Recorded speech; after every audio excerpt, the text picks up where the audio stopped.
Приветствую вас, дорогие коллеги!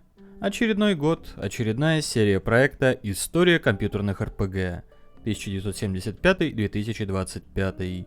Игры, разработчики, компании, определившие современную игровую индустрию.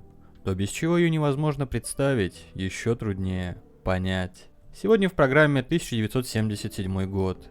Задание короля, война в будущем, Ублиет, ДНД Ричарда Герриота и новый случай плагиата. С вами, как всегда, Лор-мастер. Приятного просмотра.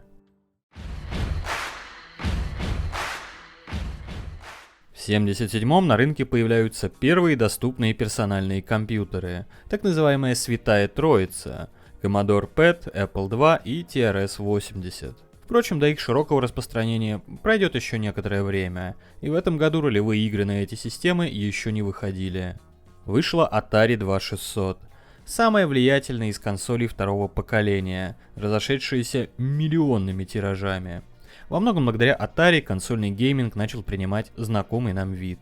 В Соединенных Штатах избирают президента Джимми Картера, который первым же своим указом помиловал всех американцев, сбежавших от призыва во время Вьетнамской войны. НАСА запускает космические зонды Voyager для исследования дальних планет Солнечной системы и межзвездного пространства. Аппараты снабдили золотыми пластинками, на которые была записана информация о человечестве, на случай, если их обнаружит другая развитая цивилизация. Умирает Элвис. В 1977-м король окончательно покидает здание, и вместе с ним уходит эпоха рок-н-ролла. Главное кинособытие года – премьера фильма «Звездные войны» Джорджа Лукаса.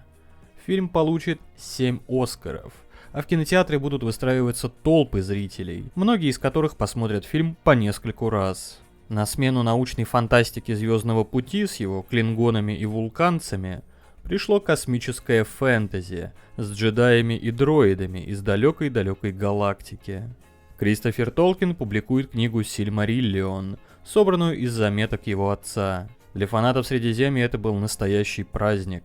Наконец-то давались подробности об истории мира и прояснялись многие непонятные моменты из «Властелина колец». Книга сразу же становится бестселлером, хотя ее и критикуют за суховатый слог и отсутствие сюжета как такового. Ролевые игры в 1977-м уже вполне принимают современный облик. Сам термин «ролевые игры» примерно в это время начинает применяться к Dungeons and Dragons и другим настольным ролевкам. До этого их обычно называли фэнтезийными варгеймами. Полевые ролевые игры, так называемые ларпы, существовали и ранее, но именно в 1977-м была основана первая профессиональная организация ларперов под названием Dagorhir. Среди компьютерных РПГ в этом году все еще преобладают проекты Сплата. Присытившись клонами Pedit 5, разработчики начинают создавать новые, гораздо более разнообразные игры, тем самым порождая первое разделение компьютерных РПГ на поджанры. Давайте взглянем, что же они такого придумали.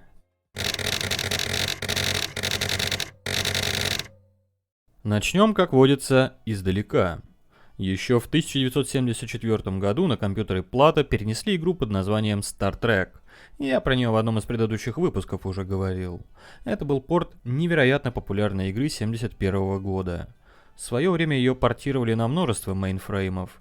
Есть информация, что один из вариантов этого Стартрека добрался даже до Советского Союза. Для погружения в эпоху я решил отсмотреть оригинальные сезоны «Звездного пути», так что теперь разобраться в этой игре оказалось чуть полегче. Если вкратце, в игре вы являетесь капитаном корабля Enterprise. Вы можете получать миссии, в которых вам предлагают уничтожить определенное число клингонских кораблей в некотором галактическом квадранте. Игра пошаговая. На каждом ходу вы можете выбирать направление движения корабля и его скорость, после чего он будет следовать в выбранном направлении автоматически. Конечно же, у корабля есть и оружие, например, фотонные торпеды, с помощью которых и надо уничтожать вражеские корабли. Там есть еще много всяких команд и фич, но не о них сейчас речь. Для нас тут важно то, что эта игра вдохновила другие проекты на платформе Plata. Первым из них считается игра Think, Думай, названная так из-за того, что хранилась в одноименных файлах. Think 2, Think 15, там разные версии были. Вроде бы ее настоящее название The Magic Fountain, волшебный фонтан, или Sword and Sorcery, меч и магия. Игра была разработана около 1976 года. Знаем мы о ней лишь то, что ее создал Джим Маеда. И это было что-то типа адаптации Стартрека под фэнтезийные реалии. То есть вместо Энтерпрайза мы управляли одним героем, а вместо клингонов вырезали всяких гоблинов и оборотней. К сожалению, в то время игры еще вовсю удаляли, и этой судьбы не избежал и волшебный фонтан. Кое-какие материалы об игре сохранил Дон Гиллис. Именно на основе Think он спустя год выпустит свою собственную RPG. Судя по его зарисовкам, одним из игровых монстров был Дух Рождества. Видимо, имелся в виду Санта-Клаус, хотя, судя по посоху, это скорее наш православный Дед Мороз. Появился и лиловый червь, пришедший прямиком из Dungeons and Dragons.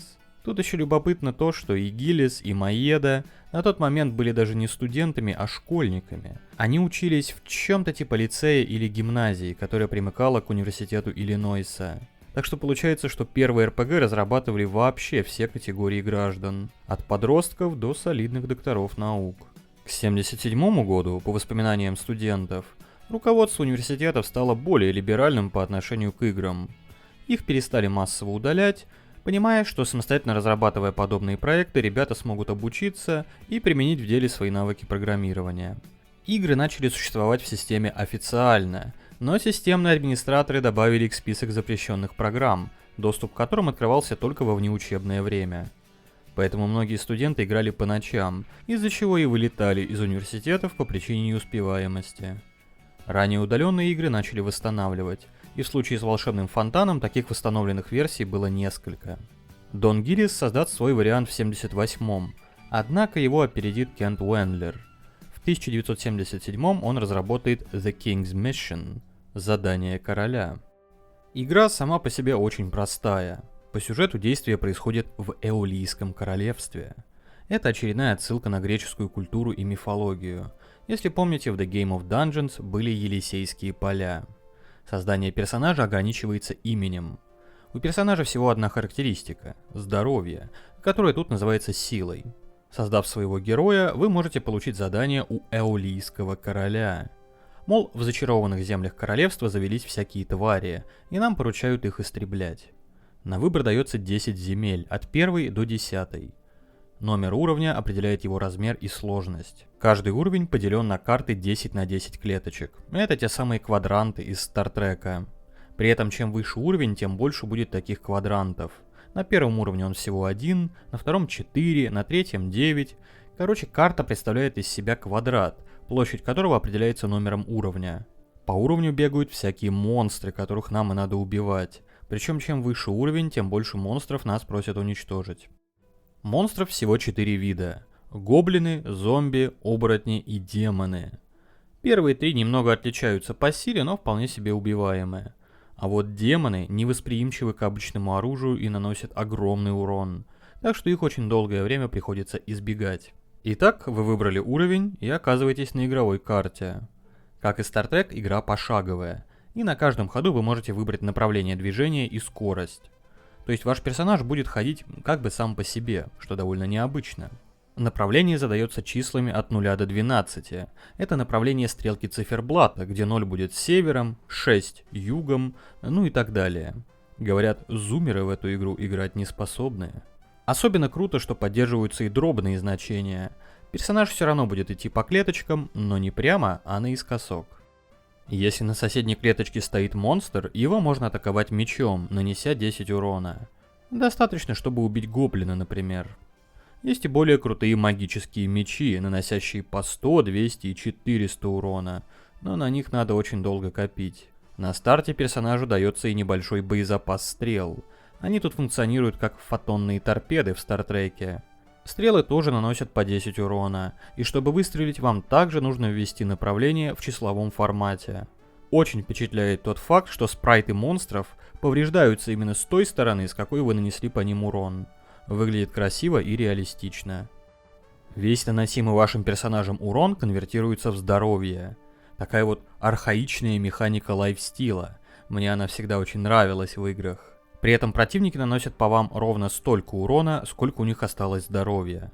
Допустим, у вас 100 здоровья, и вы столкнулись с зомби, у которого 40 хитов.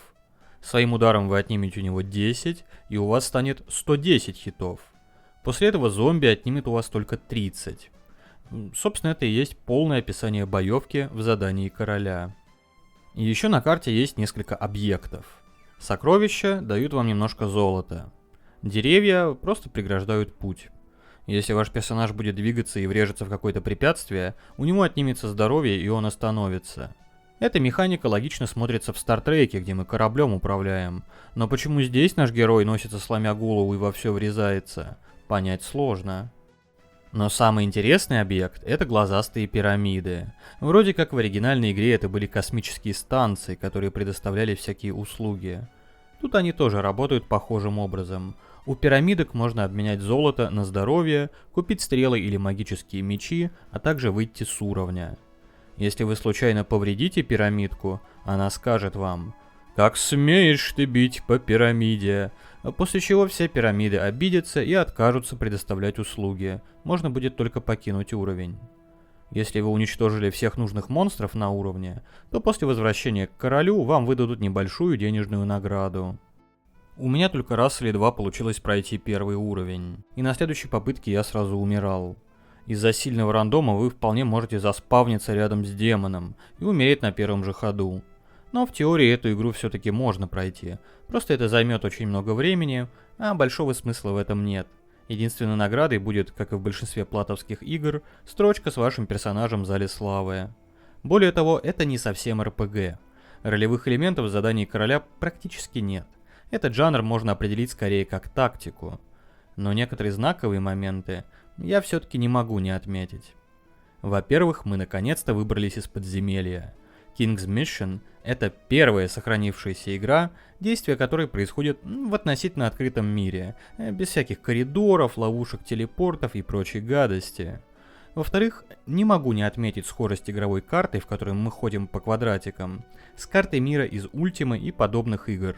Вряд ли тут есть прямая связь. Главное, что разные разработчики уже взялись за реализацию путешествий по карте мира, и жанр RPG уже не ограничивается монотонными бродилками по подземелью.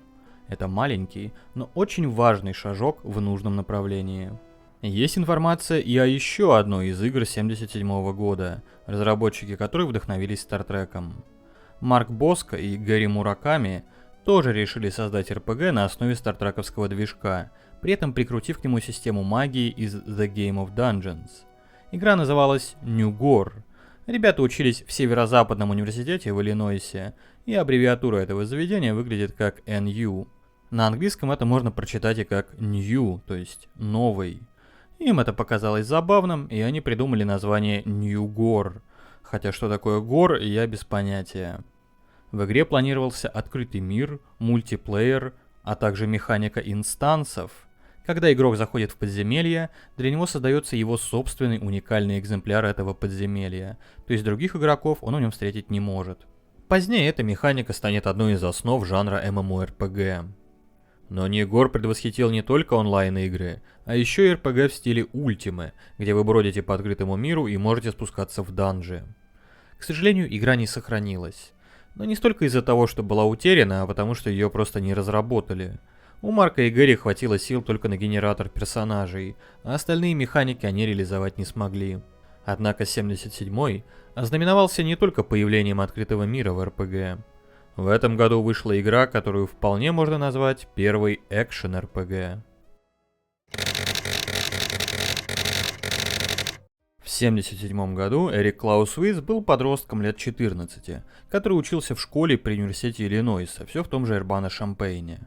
Он, конечно же, поиграл в платовский РПГ, и у него возникло желание сделать что-то похожее, но в своем стиле, не заимствуя из ДНД или даже из фэнтезийного сеттинга. Так родилась игра Future War – «Война в будущем». Разрабатывалась она на протяжении 2 или 3 лет, и, к сожалению, была утрачена. Однако в 2017 году автор таки смог восстановить оригинал, используя старые распечатки кода. По его словам, игра практически полностью идентична своей старой версии. Давайте разберем ее по порядку, начиная с сюжета. Итак, на дворе у нас 1978 год. В игре.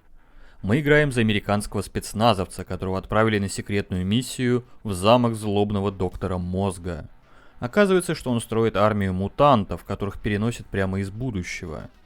Доктор сбегает в это самое будущее с помощью машины времени, а мы следуем за ним. Наше путешествие в будущее показывается в виде простенькой анимационной заставки. Вполне возможно, первой в истории компьютерных РПГ. Оказываемся мы в далеком-далеком 2020 году. В результате Третьей мировой случился ядерный холокост, из-за которого и появились все эти мутанты, а выжившие люди ютятся в подземельях. Наша задача — исследовать уровни подземелья и обнаружить логово доктора Мозга. Что я тут могу сказать? С одной стороны, видно, что автору было 14 или 15 лет, с другой, в наше время даже некоторые многомиллионные корпорации менее связанные сюжеты выдумывают. В любом случае, это первый полноценный сюжет в РПГ. Хотя, вполне возможно, написан он был чуть позже первого релиза. А вот что можно сказать точно, это первый РПГ в научно-фантастическом сеттинге и одновременно в постапокалиптическом. Игра буквально предвосхитила серии Doom и Fallout. Но давайте перейдем к геймплею. Вначале вы, конечно, создаете своего персонажа, и сделано тут все по канонам РПГ. Пишите имя, накидываете статы, выбираете расу и класс. Расы тут это на самом деле фракции, их всего 5. Первая — американцы, конечно же. Описываются они в пародийном ключе. Такие звездно-полосатые ребята, всякие реднеки, байкеры и преступники. Практически терраны из Старкрафта.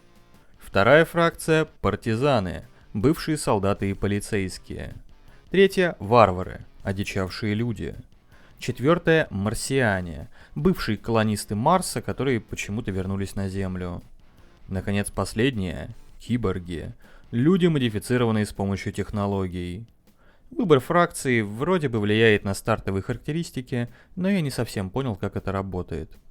После этого накидываем статы, которые, как и в ДНД, определяют, какие классы будут доступны вашему персонажу.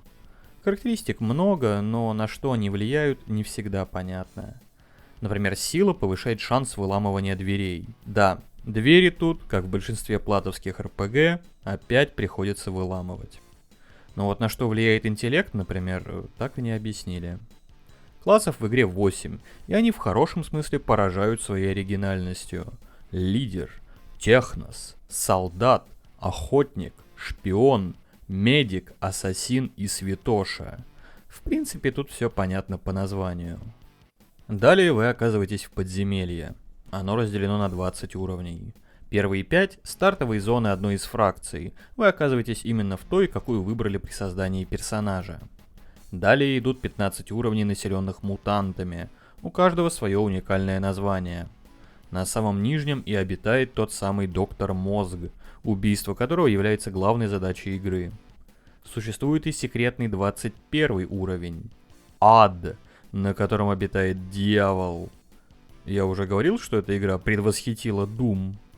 В геймплейном плане это типичная бродилка по подземелью от первого лица. Мы уже видели подобный проект в 1975 году, назывался Мория. Однако уникальной фишкой Future War является боевка. Как и в Мории, она происходит в реальном времени, то есть вам дается несколько секунд, чтобы отреагировать, например, атаковать, убежать или использовать магию, роль которой здесь выполняют технологии. Бои реализованы очень оригинально. Противники бегают туда-сюда по экрану, а вам нужно целиться в них с помощью стрелочек и стрелять. С некоторыми оговорками этот проект вполне можно считать еще и первым шутером от первого лица. Помимо здоровья, у нас тут есть еще и энергия. Она расходуется, когда вы стреляете, то есть по сути это число патронов. Чтобы восстановиться, нужно вернуться к выходу из подземелья. Но иногда вы можете найти на карте батарейки или аптечки. Так, но вот тут уже совпадение сложно игнорировать. В 1997 году разработчиков Дума прямо спросили, в курсе ли они про Future War. Говорят, Джон Кармак ответил, что никто из них в глаза не видел компьютеры Плата. И все-таки есть вероятность, что игровая механика Future War какими-то окольными путями перекочевала в более поздние шутеры. По сравнению с другими платовскими РПГ, здешние подземелья выглядят гораздо интереснее. Во-первых, они созданы вручную, поэтому все карты уникальные, у каждой есть как бы своя фишка. Например, база фракции марсиан выглядит как улыбающаяся рожица. Некоторые подозревают, что это отсылка на фотографию лица на Марсе, которую как раз в прошлом году сделал посадочный модуль Викинг. Во-вторых, даже в визуальном плане все выглядит гораздо более стильно, чем в той же Мории. Кроме обычных стен есть кирпичные, благодаря чему в пространстве ориентироваться гораздо проще. Иногда на стены нанесены граффити со всякими устрашающими надписями. В общем, очень атмосферно все. Ну и на клеточках подземелья тоже можно встретить всякое. Мины-ловушки, радиоактивные отходы, огонь и все в таком духе. Причем многие из них можно заметить еще до того, как вы на них наступили, что для других РПГ того времени скорее редкость. Монстры в игре называются мутантами. По сюжету это люди, звери и роботы, которые после Третьей мировой мутировали и сошли с ума от радиации. Автор собрал в кучу существ из многих популярных в те времена научно-фантастических произведений.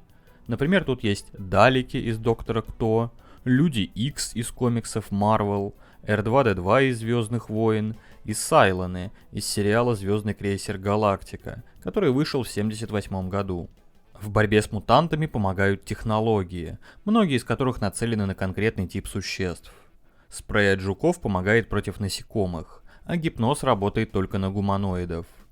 Я так и не понял, как использовать эти технологии, вроде бы их надо самому где-то находить или обучаться, возможно они доступны только определенным классам, типа техноса или святоши, которые тут являются аналогами мага и клирика. Еще буквально пару слов можно сказать об экипировке. Она разделяется на три типа – оружие, броня и всякие гаджеты. Оружие ранжируется от самых простецких пистолетов и ружей до ракетниц и ядерки.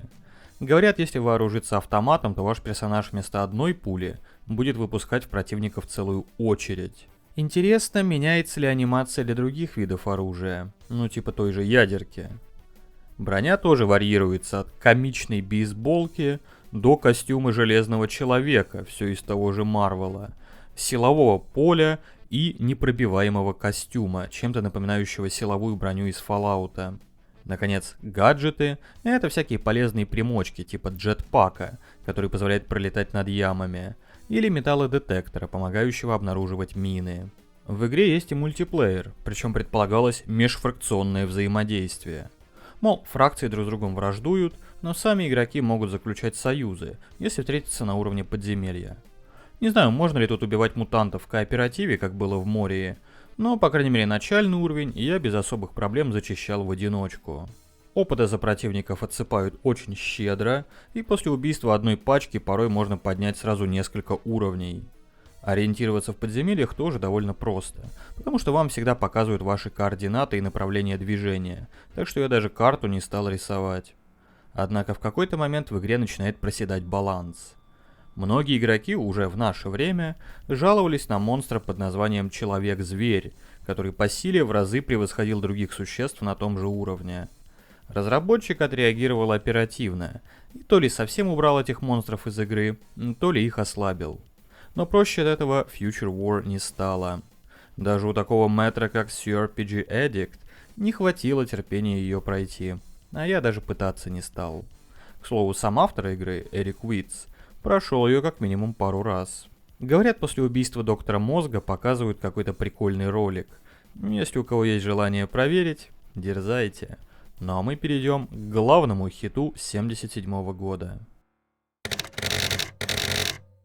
В первом выпуске я рассказывал про игру Мория, которая предвосхитила целый ряд направлений дальнейшего развития жанра. Проблема в том, что изначально игру делали как Dungeon Crawler с видом сверху, и лишь позже добавили вид от первого лица. Когда именно, точно неизвестно. Но предполагают, что это случилось в 1977 или 1978 году, и вдохновились разработчики как раз таки игрой под названием Oubliette. Ее разрабатывали примерно в одно время с Future War, и вроде бы кто-то у кого-то позаимствовал общий вид интерфейса, но тут уже показания разнятся. Главное, что скорее всего именно Oubliette был настоящим дедушкой партийных RPG от первого лица, так называемых блобберов. На английском blob — это сгусток или капелька. Из-за того, что в таких играх несколько персонажей всегда передвигаются и сражаются вместе, и при этом имеют одинаковый вид от первого лица, их в шутку начали считать единой сущностью, тем самым блобом, а сам жанр получил название блоббер. Oubliette разработали студенты Джим Швайгер и Джон Гэби. Говорят, в разработке участвовал и Флинт Пеллет, один из создателей The Game of Dungeons. Ребята, конечно же, вдохновлялись D&D. Им эта игра очень нравилась, но казалась слишком долгой. Можно было весь вечер просидеть за столом, бросая кубики, и не встретить ни одного монстра. Поэтому они, как и Расти Резерфорд в свое время, решили автоматизировать все расчеты с помощью компьютера. На выходе получился тот самый Oubliette. Что это вообще значит? Это французское слово переводится как «забывать». И так в средние века называли специальные камеры с отверстием наверху. Они также известны как каменные мешки.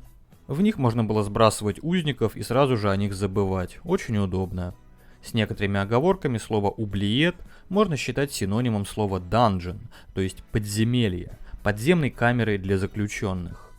Могу лишь предположить, что разработчиков к 1977 году уже доконали бесчисленные игры со словом «dungeon» в названии. Я и сам в них путаюсь постоянно. Вот они решили соригинальничать и придумали более интересное название. Впрочем, как Dungeon не назови, а суть его не изменится.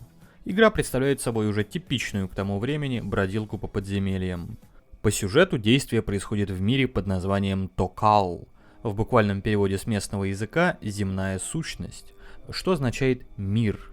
Да, мир с названием «мир». Все существа в этом мире состоят из 4 элементов. Точно такой же момент был в Мории, но тут непонятно, заимствовал ли кто-то у кого-то, или же к этой довольно очевидной идее разные команды разработчиков пришли самостоятельно. В древние времена Токал населяли монстры, но потом появились разумные расы, которые отвоевали у них место под солнцем.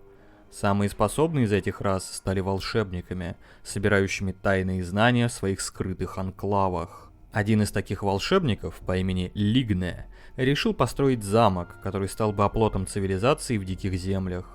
Он собрал всех монстров в округе и закинул их в подземелье замка, в тот самый Oubliette, чтобы сделать регион безопаснее. С тех пор среди обитателей замка сложилась славная традиция спускаться в эти подземелья и убивать чудовищ. Для кого-то это было чем-то вроде инициации, а для других — смыслом всей жизни. Поскольку игра очень похожа на Морию, предлагаю пройтись лишь по наиболее интересным отличиям, которых тут тоже предостаточно.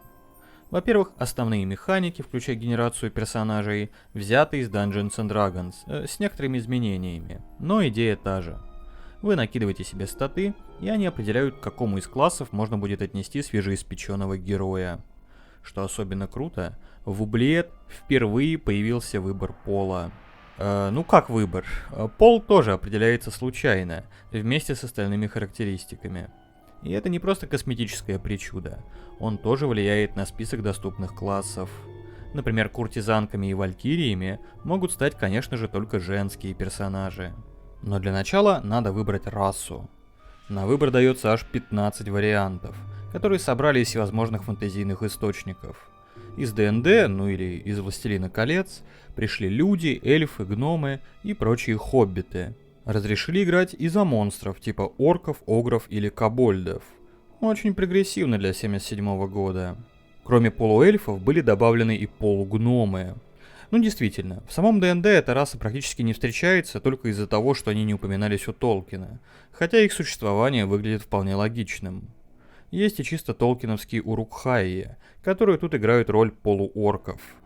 Из того же источника пришли эльфы-эльдары, более мудрые, чем обычные эльфы, но при этом гораздо более слабые. Феонор бы поспорил. Но самое необычное из доступных рас — урвайлы. Они в Oubliette пришли прямиком из первого тома хроник Томаса Ковенанта под авторством Стивена Дональдсона, который увидел свет в том самом 1977 году. На Западе это было очень популярное произведение, так что отсылки к Томасу Ковенанту мы еще увидим в будущих играх. После того, как вы определились с расой и характеристиками, вам доверяют выбрать мировоззрение персонажа. Оно основано на актуальном для того времени ДНДшном – порядок, нейтральность и хаос. Мировоззрение тоже влияет на доступные классы, а также ограничивается выбранной расой. Например, орки не могут выступать за порядок. Хотя ничего оригинального в этой системе нет, Oubliette, тем не менее, является первой компьютерной РПГ, в которой она была реализована. Ну а теперь осталось определиться с классом. Тут тоже глаза разбегаются. 15 классов, многие из которых появились именно в Oubliette. Воинов здесь называют словом Firebrand. Очень трудно переводимый термин, тоже, судя по всему, взятый из Томаса Ковенанта. Оттуда же пришли демон-димы. В книге это была древняя злобная раса, которая и создала тех самых урвайлов. Здесь же это, по сути, хаотические клирики. В ДНД для них использовался несколько громоздкий термин антиклирики, а тут решили соригинальничать. Есть и хаотическая версия паладинов – рейверы. Не те, которые ходят на рейвы, а опять-таки один из терминов хроник Томаса Ковенанта. Там рейверами называли злобных духов, которые могли овладевать телами людей. Снова чувствуется прогрессивность подхода разработчиков. В самом ДНД падших паладинов тогда еще не было. Класс мудреца объединяет в себе мага и клирика, имея доступ к обоим типам заклинаний. Для женских персонажей, как уже говорилось, доступны куртизанки и валькирии. В ДНД на тот момент с женщинами все обстояло сложно. Существовало довольно уморительное дополнение, которое позволяло создавать женских персонажей, ну типа рыжей Сони из Конана Варвара или каких-нибудь колдуней или жриц. Им давался целый ряд уникальных способностей и заклинаний, большинство из которых сводилось к тому, что женщины могут соблазнять монстров своей красотой. Точно такая же механика реализована и в Oubliette. Куртизанки и валькирии могут попытаться соблазнить противника, и тогда он перейдет на вашу сторону. Наконец, последний класс, который доступен при любом раскладе, это крестьянин. Они быстро растут в уровнях, но толком ни на что не способны. Итак, вы создали персонажа, и теперь вам нужно отправляться куда? Правильно, в таверну. Как и в любом хорошем приключении, все начинается именно с нее. Я думаю, вы уже поняли, что Oubliette игра мультиплеерная, но в отличие от той же Мори или Future War, одному в нее играть нереально. Противников слишком много, и они слишком сильные для одного стартового персонажа. Поэтому предполагается, что вы направитесь в таверну и поищете там компанию для приключения. Потом эта механика перекочует во многие партийные РПГ для одного игрока. Вся ваша пати между приключениями будет отдыхать в таверне, откуда вы их и должны набирать для очередного забега. В Oubliette в тавернах можно общаться с другими игроками, возможно даже ролеплеить, а также оставлять объявления на специальной доске. Например, ищу группу в данж, я паладин 9 уровня, есть меч на +3, по кнопкам попадать умею. Или что-то типа продаю кольчугу на +5, не бита, не крашена, предложение пишите в письмах. Все это предвосхитило появившиеся гораздо позже социальные взаимодействия в MMORPG. В Oubliette максимальный размер группы 12 человек, и очень рекомендуется, чтобы у вас было несколько бойцов, которые будут танковать монстров, клирик, маг, вор для обезвреживания ловушек, в общем все по классике. После общего сбора можно спускаться в подземелье. Всю пати ведет лидер, а остальные автоматически следуют за ним. Под замком Лигне расположены 10 уровней 30 на 30, и про них ничего особо интересного я сказать не могу. Это обычные подземелья, пусть и созданные вручную. В них вы сможете обнаружить монстров и сокровища. В подземельях нет источников света, поэтому при спуске вниз ваш персонаж будет видеть лишь зияющую черноту. Чтобы появилась картинка, нужно либо зажечь факел, применить заклинание света, либо взять в группу персонажа с инфравидением, типа гнома. Хотя похожая механика уже была в предыдущих проектах, именно ее версия из Oubliette станет классикой партийных РПГ. В особых комнатах на каждом из уровней встречаются особо опасные противники, значительно превышающие по силе всех остальных на этом уровне, и охраняют они очень ценные уникальные сокровища. На них собирались полными группами, да и даже в таком случае это было очень рискованное мероприятие. В каком-то смысле эти энкаунтеры были прототипом рейдов из все тех же MMORPG. На самом нижнем уровне стены образуют надпись «Оркус». Оркус — это князь демонов, появившийся в оригинальной Dungeons and Dragons, и в Oubliette его тоже можно встретить и победить. Хотя как таковой цели у игры нет, для многих именно это достижение служило финальной точкой. Бывалые игроки вспоминают, что победить Оркуса удалось только одной группе, но на самом деле Оркус был лишь одним из видов противников, пусть и самым сильным, и убить этих Оркусов можно было целое множество в тех же самых рейдах в особые комнаты. Кроме Оркуса, в Ублиете можно встретить более сотни существ, как взятых напрямую из ДНД, так и выдуманных самими разработчиками. Они разделяются на множество типов и обладают бесчисленными вариациями способностей. Например, противники могут применять заклинания, дышать огнем, отравлять, парализовывать, обращать в камень, воровать ваши предметы, регенерировать, иметь невосприимчивость к магии или обычному оружию. В общем, к этому аспекту создатели игры подошли очень серьезно и основательно. Отдельно хочу отметить монстров по имени Повелители Времени. Это раса существ, появившаяся в сериале «Доктор Кто». Собственно, сам Доктор и был одним из этих повелителей. В игре они являются одним из сильнейших противников. Еще меня позабавили медведи-нежить. Звучит логично, но вспомните, в каких вообще РПГ вы встречали зомби-медведей? Система магии в Ублиете — это песня. Причем в буквальном смысле. Все заклинания — это коротенькие слова на особом магическом языке под названием варгет. Этот язык специально для игры разработал студент Дэвид Эмик, увлекавшийся лингвистикой. Слова у него обычно короткие, длиной 1-2 слога, и в этом плане варгет очень напоминает языки со слоговым письмом, типа японского. Например, ток — это земля, а ау означает создание. Получается, токау, название мира, переводится как земное создание. Шеф — это защита. Получается, ток-шеф — это земельная защита, что соответствует обычному заклинанию щита. Есть и менее очевидные случаи. Например, Наргор переводится как «нет мысли» и соответствует заклинанию сна. По сюжету игры варгет — это что-то типа истинного языка, и произношение слов на этом языке позволяет манипулировать реальностью. Не знаю, откуда взялась эта идея, но я ее встречал во многих фэнтезийных произведениях. Например, в Эрагоне.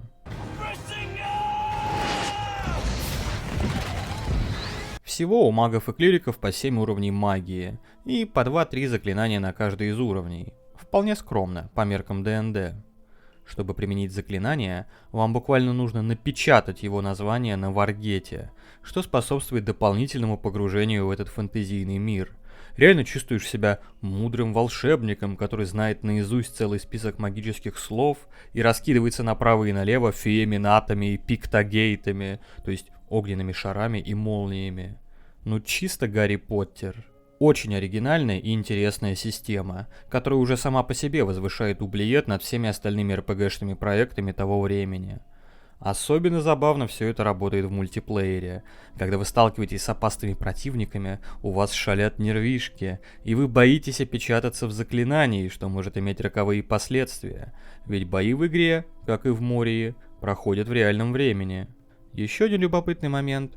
В описании заклинаний упоминаются некие Алшеино, в переводе что-то типа «святые создания». Возможно, это какие-то местные боги или ангелы, но больше нигде о них ничего не говорится. Полагаю, лор этой вселенной был несколько глубже, чем его описали в руководстве. Система экипировки в Ублиете работает примерно по тому же принципу, что и в Мории. Есть разные слоты, например, броня, оружие, бонусный предмет типа шлемов или перчаток, а самих предметов великое множество. Они могут быть магическими или проклятыми. И какие-то из них можно прикупить в местном магазинчике, но большинство все равно придется добывать в подземелье. Не обошлось и без всяких приколов, типа золотых подгузников на +3. Вроде как они позволяют применять заклинания силы. Почему-то. Обращает на себя внимание отсутствие оружия дальнего боя. В рукопашную с противниками сражаются только первые 3 бойца, а остальные могут разве что применять заклинания или какие-то особые способности. Поскольку в подземелье соваться мне никакого резона не было, большую часть игрового времени я провел в замке, благо там тоже есть чем заняться. Кроме таверн и магазинов, вы можете заглянуть в гостиницу, где за скромную сумму вам позволят отдохнуть и восстановить силы. Это еще одно из многочисленных нововведений Ублиета. До этого, как вы помните, для восстановления здоровья персонажу приходилось покидать подземелье. Отдыхать можно и на улицах замка, просто это займет больше времени, и ваш персонаж быстрее состарится. Как и в Мории, тут есть механика возраста. Исключение составляют бессмертные эльфы. Отдых восстанавливает здоровье, слоты магии и позволяет повышать уровень.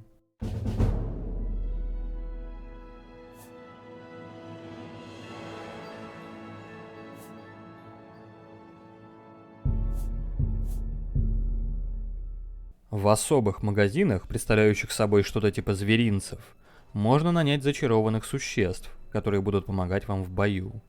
В ассортименте есть даже князь демонов Оркус, который стоит 1 000 000 золотых.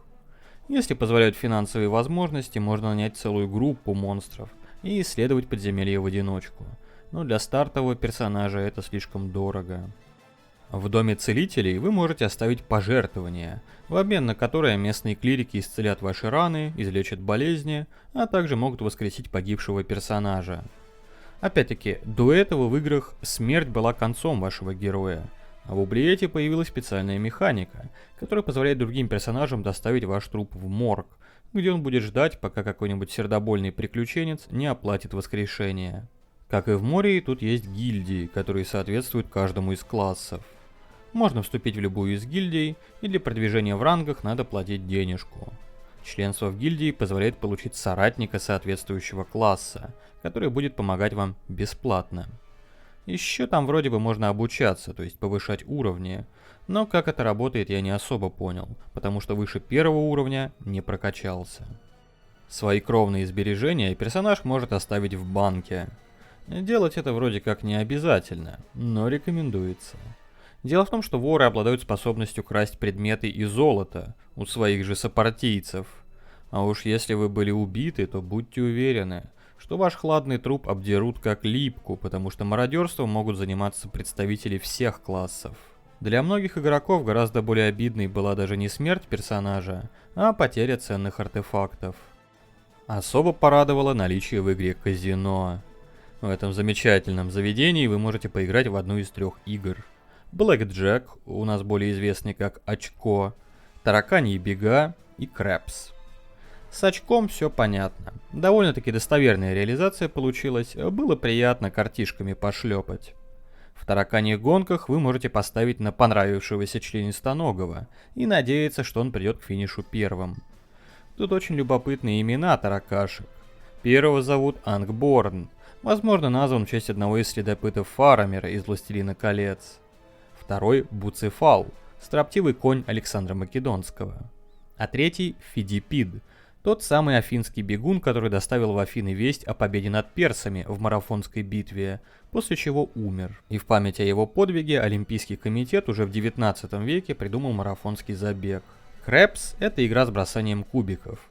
Такая вот мета-отсылочка получается. Бросаем кубики в игре про бросание кубиков. В ее настоящих правилах я так и не разобрался. А в Oubliette все ограничивается тем, что вы нажимаете кнопку, и вам показывают, выиграли вы или нет.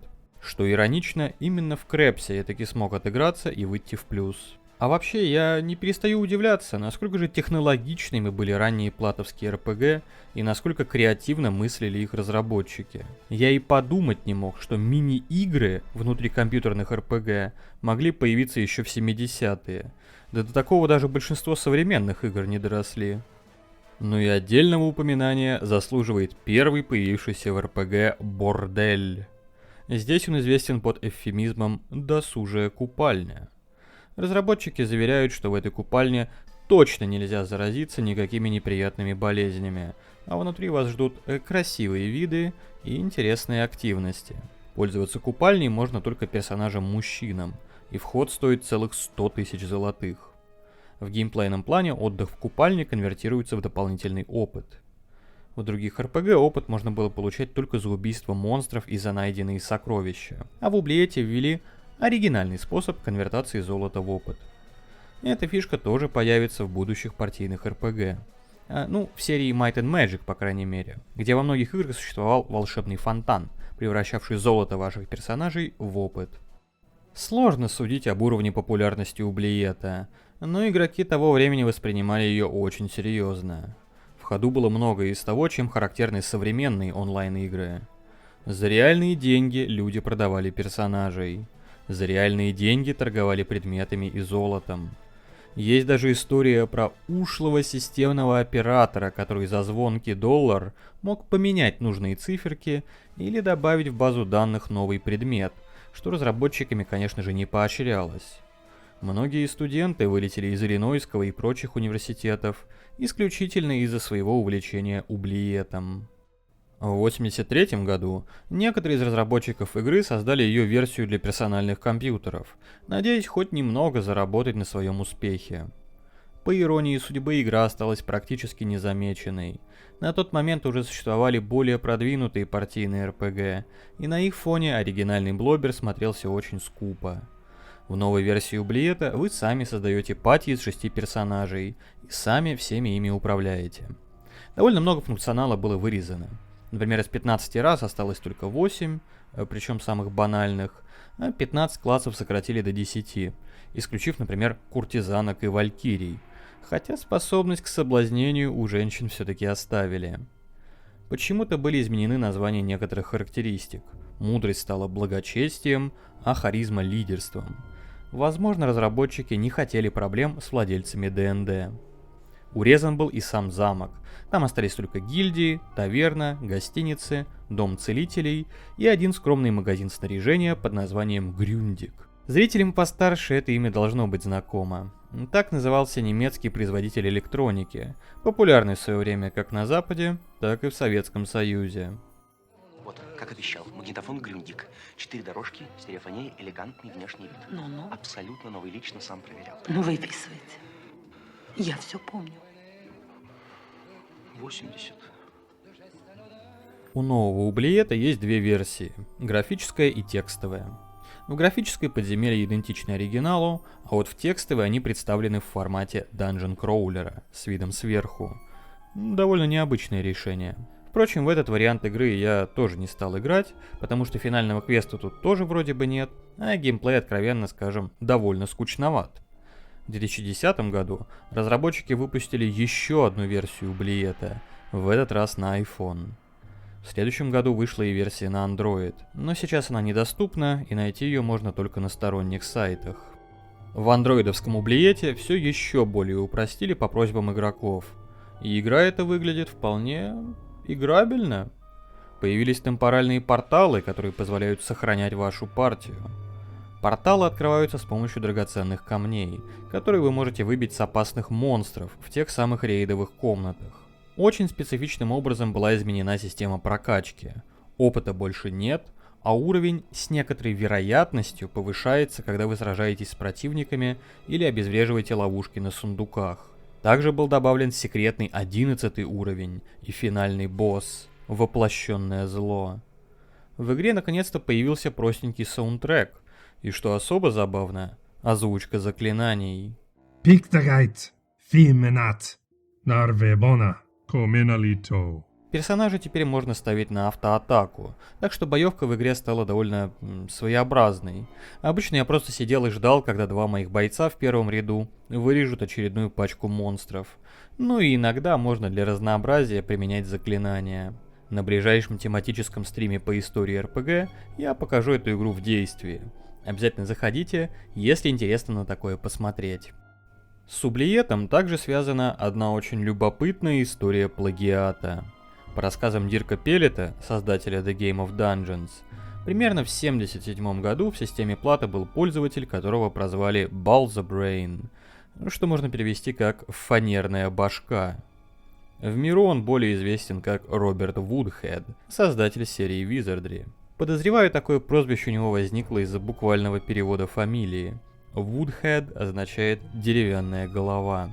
И вот этот самый Woodhead каким-то образом получил доступ к исходному коду The Game of Dungeons и создал свою версию под названием Sorcery – чародейство или волшебство. Очень интересный момент. Слово Wizardry также переводится как волшебство.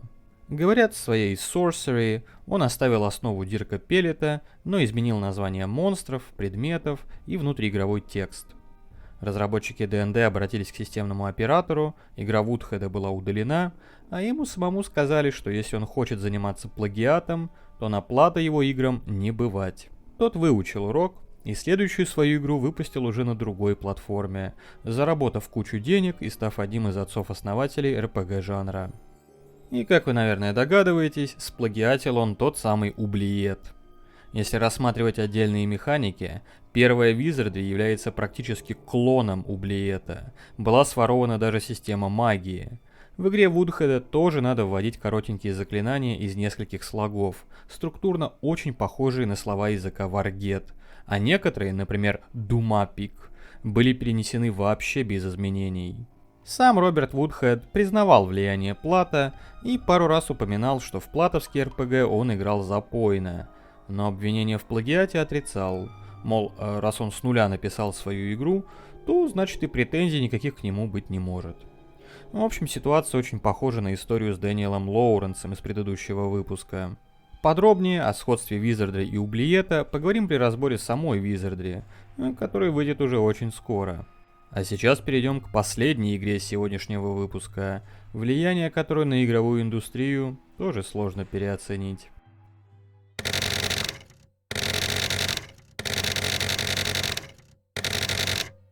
Думаю, большинство любителей жанра РПГ хоть что-то слышали про Ричарда Гэрриэта. Этот человек является одним из основоположников не только компьютерных ролевых игр, но и в целом всей игровой индустрии. Зачастую те, кто сыграли такую большую роль в игровой истории, являются обычными людьми, такими простыми ребятами из народа, которым повезло оказаться в нужном месте в нужное время. Но Ричард, как будто с самого своего рождения, был обречен на величие. Его отцом был американский астронавт Оуэн Гэрриэт, который в 1973 году был отправлен на орбитальную станцию Skylab и поставил новый рекорд пребывания в космосе – 58 дней. Оуэн занимался наукой и был человеком малоэмоциональным. В семье его даже называли Споком, в честь одного из персонажей Стартрека, пришельца, который подавлял свои эмоции и подходил ко всему с точки зрения логики и здравого смысла. И еще одно, мистер Спок. Только не говорите мне, что, увидев капитана, вы не были на грани эмоциональной сцены, от которой здесь обрушились бы стены. Я просто испытал облегчение, что Звездный флот не потерял высокопрофессионального капитана. Да, мистер Спок, я понимаю. Спасибо, капитан. Конечно, мистер Спок, ваша реакция вполне логична. Спасибо, доктор. Как же, как же. Говорят, на свадьбу сына он даже пришел в костюме Спока. Мать, Хелен Гэрриэт, была художницей, очень чуткой женщиной, которая прививала детям любовь к прекрасному и помогала с их проектами, включая ранние игры Ричарда.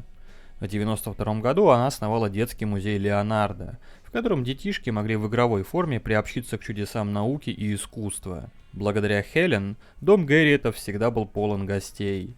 Со всего района собирались дети и их родители, чтобы играть в настольные игры и изучать очередные диковинки, которые Оуэн регулярно таскал из лаборатории НАСА. Сам Ричард с детства был любопытным ребенком, которому очень нравилось все разбирать и заново собирать. Особенно его интересовали всякие моторчики и механизмы. В 1977 году ему было 16 лет, а его семья жила в Техасе, в маленьком городке неподалеку от того самого Хьюстона, где располагался Центр управления космическими полетами. Это Хьюстон. Повторите, пожалуйста. Хьюстон, у нас проблема. Летом 1977-го родители отправили его в лагерь для школьников в университете Оклахомы, в соседнем штате. Согласно апокрифической истории, местные ребята поприветствовали новичка лаконичным американским «Hi», а тот ответил более традиционным «Hello». Из-за этого его тут же прозвали бритишем, то есть британцем. По другой версии, им показался странным акцент Ричарда, который они приняли за британский. Ирония тут в том, что парень действительно был британцем. Ричард Гэрриэт родился в 1961 году в Кембридже и по праву рождения получил гражданство Соединенного Королевства. Однако его семья жила там лишь кратковременно, и буквально через пару месяцев после рождения сына они вернулись в Техас, так что никакого британского акцента у него, конечно, не могло быть. Разгадка тут в том, что в космическом городке, где жили Гэрриэты, собирались специалисты со всех Соединенных Штатов и даже из других стран, так что типичный южноамериканский акцент там был не в ходу. Из-за этого говор Ричарда и показался необычным его новым товарищем. В Оклахоме Гэрриэт впервые познакомился с Dungeons and Dragons. Игра его сразу впечатлила, потому что буквально перед отправкой в лагерь он уже успел прочитать «Властелин колец», а тут предлагалось поучаствовать в очень похожих фэнтезийных приключениях. Своего персонажа он, конечно же, назвал Лорд Бритиш. Этот лорд станет игровым аватаром Ричарда Гэрриэта на всю его оставшуюся жизнь и появится практически во всех разработанных им играх. Вот так, теплым южноамериканским летом в компании мальчишек и девчонок подросткового возраста юный Гэриот впервые познакомился с ДНД. Потом он будет вспоминать, что еще много чего этим летом у него случилось впервые. Например, знакомство с компьютерами. Оуэн Гэриот видел в компьютерах будущее и хотел привить сыну любовь к этим все еще очень примитивным устройствам. Как раз в оклахомском лагере Ричарду и довелось пройти базовый курс программирования. Возможность писать свой код его очень впечатлила, и парень тут же придумал, как полезное совместить с приятным. По возвращении в Техас он уже планировал свой первый компьютерный проект. В школе Ричарда тоже были компьютеры. 2 терминала на телетайпах, подключенных к машине CDC Cyber. Парень решил во что бы то ни стало получить к ним доступ. Поскольку уроков программирования тогда в школах не было, он смог убедить учителей, что язык программирования Basic является иностранным, и значит в рамках изучения иностранных языков он может самостоятельно изучать программирование и отчитываться о своих успехах. То есть, по сути, он сам стал своим же учителем, поскольку обучать его было попросту некому. Одновременно с этим Гэриот начал вербовать одноклассников для игры в ДНД. Начиналось все с очень скромных игр для друзей, но к концу учебного года дом Гэриотов превратился в настоящую Мекку для любителей ДНД. Там могло одновременно проходить 4 партии со своими данжен-мастерами. В них принимали участие родители и даже один из учителей. Ричард признавался, что был не очень хорошим мастером, и, наблюдая за тем, как водят в ДНД другие, учился делать свои приключения интересными в нарративном плане, что очень поможет в будущем при разработке игр.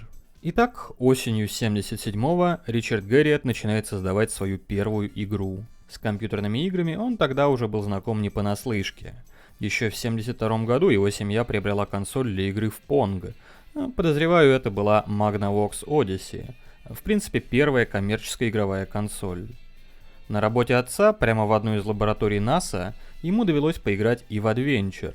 Видимо, одну из версий колоссального пещерного приключения Уильяма Кроутера. Такой бэкграунд позволил ему вполне основательно приступить к работе над своим проектом под названием Dungeons and Dragons. Проект быстро вышел из-под контроля. Первая версия программы насчитывала около 1500 строк. Для сравнения, в Monster Maze, про которую шла речь в прошлом выпуске, их 2 раза меньше. Ввиду того, что разработку приходилось вести на крайне неудобном телетайпе, весь свой код Ричард писал в тетрадке, после чего перепечатывал на терминале, и программа сохранялась в виде перфоленты. В тетрадку он записывал все свои идеи и наработки, например, свою версию рунического алфавита, который потом появится в серии игр Ultima. Готовая версия программы получила название DND-1. Он показал ее преподавателям и тут же приступил к созданию DND-2, улучшенной и доработанной версии. В течение учебного года он разработал 29 версий DND, и игра из учебного проекта превратилась в полноценную RPG. Однако в нее никто не играл. Для Ричарда Гэриота это была проба пера, его возможность попрактиковаться в программировании и получить необходимые навыки для дальнейшей разработки. Поэтому, кроме учителей, свой проект он никому не показывал. Собственно, по этой причине об игре было до недавнего времени мало что известно, и поиграть в нее не было никакой возможности. И вот, спустя почти 40 лет, в 2014 году он выложил в интернет исходный код оригинальной первой версии Dungeons and Dragons и предложил всем желающим портировать ее на современные системы, в обмен на награду в другой его игре, MMORPG Shroud of the Avatar, которая вышла в том же году. Желающие нашлись, и вскоре в игру был добавлен предмет интерьера под названием Teletype, который позволял сыграть в D&D Гэриота прямо внутри Shroud of the Avatar. К сожалению, опробовать эту версию нет никакой возможности, потому что этот предмет продается в игре за реальные деньги и доступен лишь ограниченное время. Однако есть и другие порты. Разработчик Сантьяго Запата создал сразу несколько версий, включая прямой порт, мобильную версию и даже свой улучшенный ремейк. Но наибольший интерес представляет вариант с аутентичным телетайпом, на котором я в эту RPG и поиграл. Вначале вас спрашивают, нужны ли вам инструкции. Если ответить «да», вас просто-напросто выкинет из программы со словами «А кто сказал, что вы можете играть?». Поскольку Гарриет разрабатывал Dungeons and Dragons исключительно для себя, все инструкции он либо держал в голове, либо они были записаны в его тетрадке, так что в саму игру он их даже не добавил. После этого мы выбираем еще несколько опций и вводим имя игрока. Опять-таки, любое придуманное имя выбросит вас из игры. Принимается только Шавс. Это прозвище дала Ричарду его тогдашняя девушка, хотя даже он сам не знал, что это значит. Девушка обещала объяснить ему значение слова, когда тому исполнится 40 лет или когда он женится. Обещание она сдержала. В конце концов, Гарриет к своему неудовольствию таки узнал, что смысла у этого слова нет. Далее вам накидывают характеристики, перебрасывать нельзя, выдают стартовое золото, и можно выбрать один из 3 классов – воина, клирика или волшебника. Потом мы закупаемся снаряжением, все как в классической ДНД. Доступны различные виды оружия, брони, стрелы для лука, веревки и крюки, которые позволяют выбираться из ям ловушек, а также фляги с маслом и серебряные кресты, в назначении которых я не разобрался. Еще есть еда, которая будет иметь важное значение в серии Ultima из-за наличия механики голода, но тут ей, судя по исходному коду, можно только в противников бросаться. Закупившись припасами, вы оказываетесь в выбранном подземелье, их тут несколько штук. Сразу есть возможность распечатать карту местности, на которой будет показан ваш персонаж и его ближайшее окружение. Стены, двери, сокровища, монстры и все такое. Размер подземелья примерно 30 на 30, но видим мы лишь его часть. Объекты на карте изображены очень лаконичным образом, с помощью цифр. Ваш герой — это 9, пустые клеточки — нули, стены — единицы, монстры — 5, а сокровища — 6. Игроку доступно несколько команд, например, осмотреть подземелье на предмет ловушек, взять в руки оружие или открыть дверь. Они вводятся в числовой форме. Чтобы передвигаться по карте, нужно выбрать команду движения и задать направление. Забавно, что тут, как и в первой сегодняшней игре, персонаж получает урон, когда врезается в стенку, хотя автоматическое передвижение здесь не предусмотрено. Что в игре надо делать? Очевидно, исследовать подземелье. Сокровища дают нам золото, которое можно потратить на хитпоинты или покупать заклинания. Эта система получит развитие в серии Ultima. Лорд Бритиш будет повышать нам здоровье за денежку, а заклинания будут требовать платные реагенты для их использования. Иногда встречаются ловушки. Яд, который просто понижает ваше здоровье, и ямы, в которые персонаж проваливается. Выбраться из ямы можно только с помощью веревок и крюков. Если у вас их нет, то игра закончится.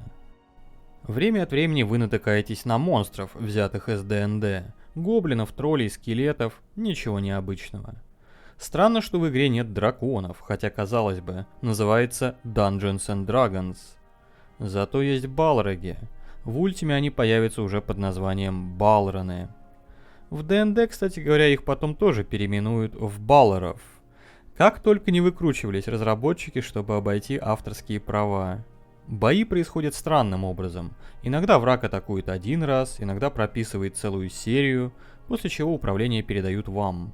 Можно ударить противника или отбежать в другую клеточку. Иногда получается завести монстра в яму-ловушку. Очень оригинальная механика, которой не было в других РПГ того времени. Магия, кроме оригинальной системы покупки заклинаний, ничем не выделяется. У магов и клириков есть примерно по 10 заклинаний в ДНДшном стиле. Всякие магические стрелы, исцеления и поиск ловушек. Вот и все, что можно сказать про геймплей первой игры Ричарда Гарриета. Финальной цели у нее нет, но вроде бы есть возможность зачистить все подземелье от монстров, тогда вам просто предложат начать заново. У меня получилось исследовать примерно половину одного из подземелий, но и персонаж рано или поздно умирал из-за ловушек или встреч с опасными противниками. Более продвинутые версии ДНД, видимо, тоже лежат в архивах Ричарда Гарриета, но их в публичный доступ он не выкладывал. 29-я Dungeons and Dragons стала последней в серии учебных проектов. Ближе к концу учебного года в школе появится компьютер Apple II, на который Гарриет очень хотел перенести свою игру. О том, что у него из этого получилось, мы поговорим уже в одном из следующих выпусков. Сегодня мы с вами понаблюдали за дальнейшим развитием ролевых игр на компьютерах. Новые поджанры, новые сеттинги, стилистические эксперименты. Прогресс виден невооруженным глазом. Платформа Плата все еще доминирует, но из-за выхода персональных компьютеров баланс сил уже очень скоро изменится. А пока РПГ все еще остаются уделом избранных. Как обычно, ссылки на все источники и материалы будут в описании. Благодарю всех многоуважаемых апостолов лормастера и дорогих коллег, которые поддержали выход ролика. Если вам очень хочется, чтобы проект не загнулся и видео продолжали регулярно выходить, можете оформить подписку на Бусти или просто оставить пожертвование. А это был 1977 год в проекте «История компьютерных РПГ» 1975-2025. В следующем выпуске нас ждет 78 год. Первый коммерческий РПГ, Меч и магия, Прото-рогалик и первый МАД. До следующего ролика и следующего года. Счастливо, дорогие коллеги!